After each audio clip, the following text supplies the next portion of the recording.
So this morning is a special morning because I'm going to make a special breakfast.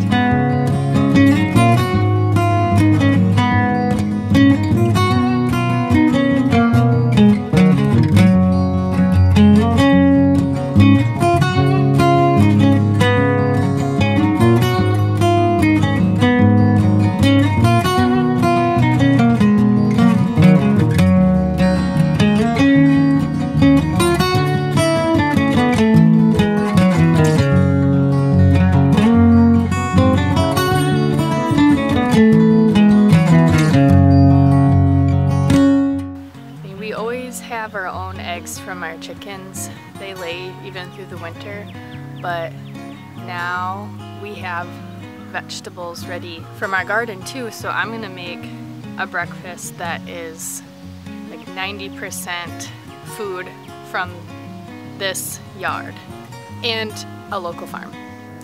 So what I'm making this morning is an egg bake, which is a great way to use up a lot of eggs at one time. I roughly follow a recipe from this cookbook, the Make It Mine Egg Casserole, very roughly, because the recipe only has 4 eggs in it and like a bunch of bread cubes. So I do way more eggs and no bread cubes. So I've got a dozen eggs in this bowl, all from our chickens. And their yolks are starting to look a lot more orange now that they are eating more greens and bugs outside. Over the winter, their yolks were really pale when they were only eating the commercial feed. Then I have nearly 2 cups of dairy from the store, not from our yard. It's milk and Greek yogurt is what I use. And I mix it together. And then we have ground pork cooking over here. This is from a local farm, and I'm going to use some of our herbs to season it like breakfast sausage. I'm going to get some of this rosemary. And then I think we're going to go to the garden to get the sage because the sage is still really little. So we're out in the garden and I'm going to get our sage, onions, and some greens. Our spinach needs to be used up, and maybe some kale if it's ready.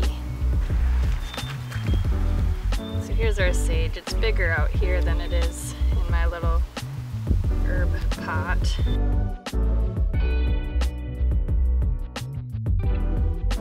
I'm gonna pick out some onions from this wily patch. I'm gonna pick out, I think, some of the smaller ones to kind of thin them to allow bigger ones to bulb up.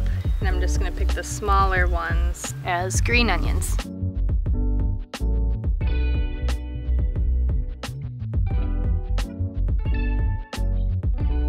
Now we're gonna get a bunch of this spinach because it's going to seed and it needs to be used up.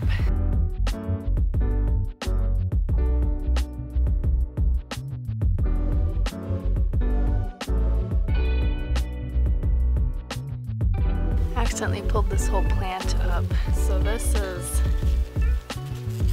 the seed head, and I'm pulling each individual leaf off because I don't want this whole stalk.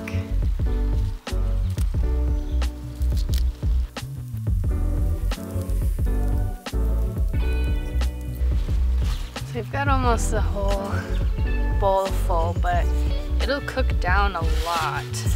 Like this will turn into almost nothing. So I think I'm gonna pick some more and get this like really full. All right, we're ready to go in and start cooking. Okay, so we are back in the kitchen and I'm gonna wash everything really good because, and you should do this with all your vegetables you get from the store too, because a lot of the fertilizers they use is manure based. So unless you want to be eating poop, you should always wash your vegetables. I know that's the fertilizer I use is like manure, bone meal, all that kind of stuff dried into little sprinkly pellets, and that's organic gardening. You use poop and dead things to fertilize your plants. So I'm gonna wash everything really good.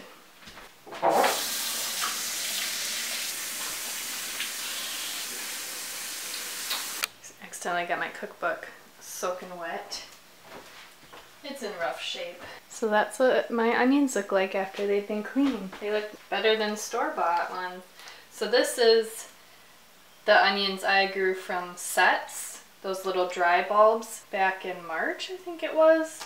And I picked out the smallest ones to use today, so you can totally thin your onions out and use them as green onions.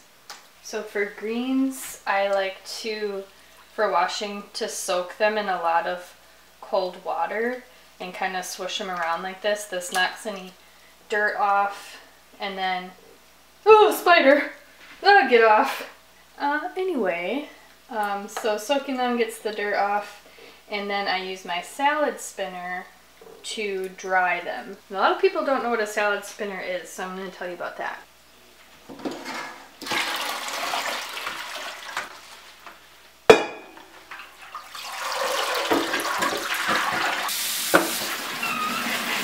So once you have your clean greens in your salad spinner, oh yeah, this is a salad spinner, then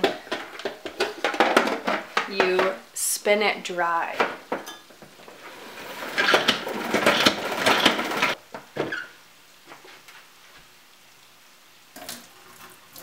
So I know when I first heard of a salad spinner or saw one, I totally thought it was to like mix up your salad ingredients. I was like, what? Can't you like just do that manually? Why would you need this big clunky contraption to mix up your salad?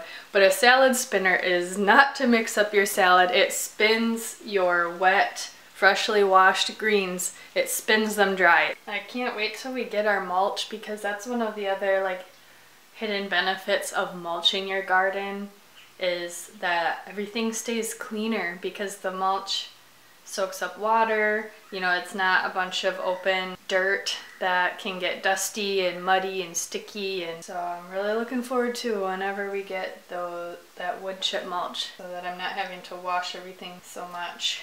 So now I'm going to cut up my herbs and the lower part of the onion to add to the ground pork that's cooking.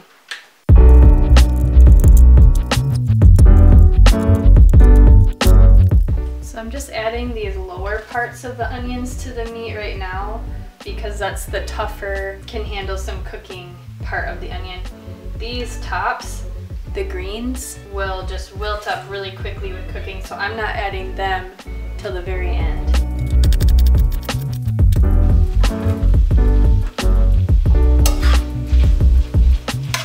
Shoot, I forgot to preheat the oven.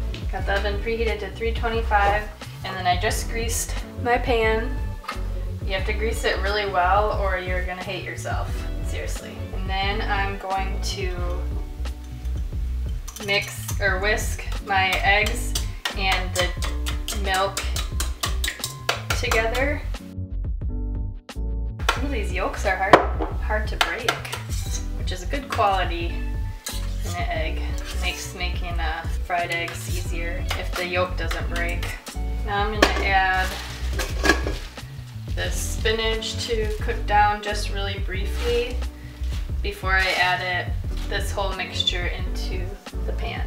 Okay, maybe I should have used my bigger cast iron pan, but you watch, this will cook down like to nothing. Okay, so the spinach is just starting to wilt. I'm actually not going to cook it all the way. I'm gonna add it to the pan now, because the whole dish will cook for a really long time and I don't want to overcook them. Yeah, see, that's like hardly anything. And then I have, oh, that's close. These are the onion greens. Oh gosh, what am I doing?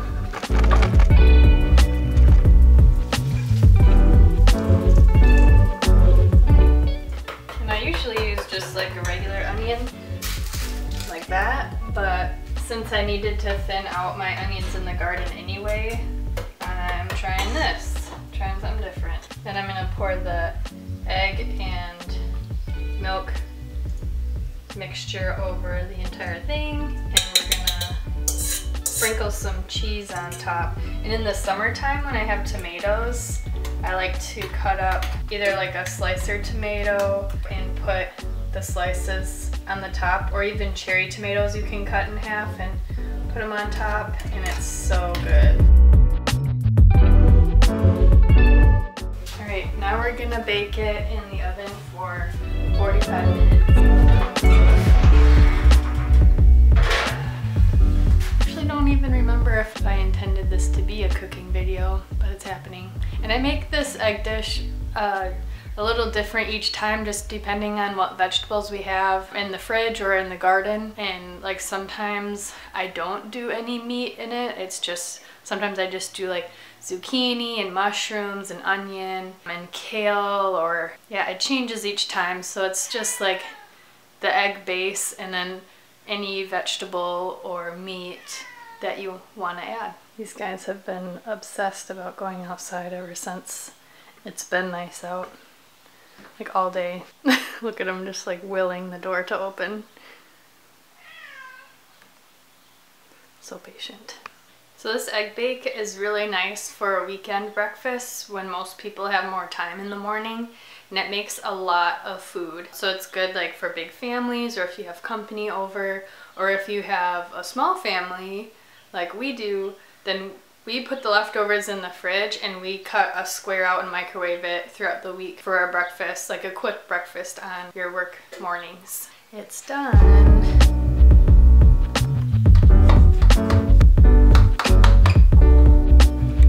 All right, tell us how it is.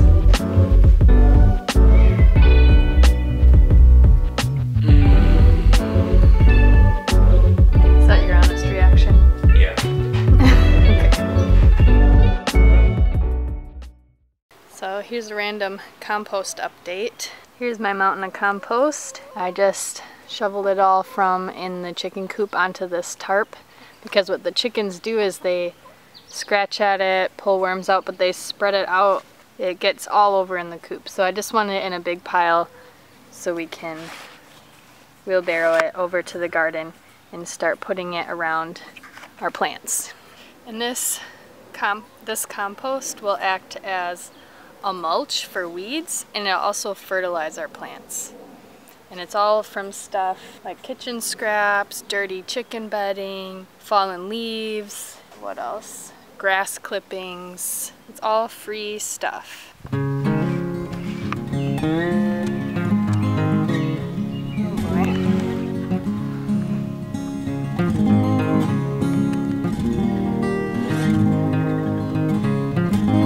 Oh boy.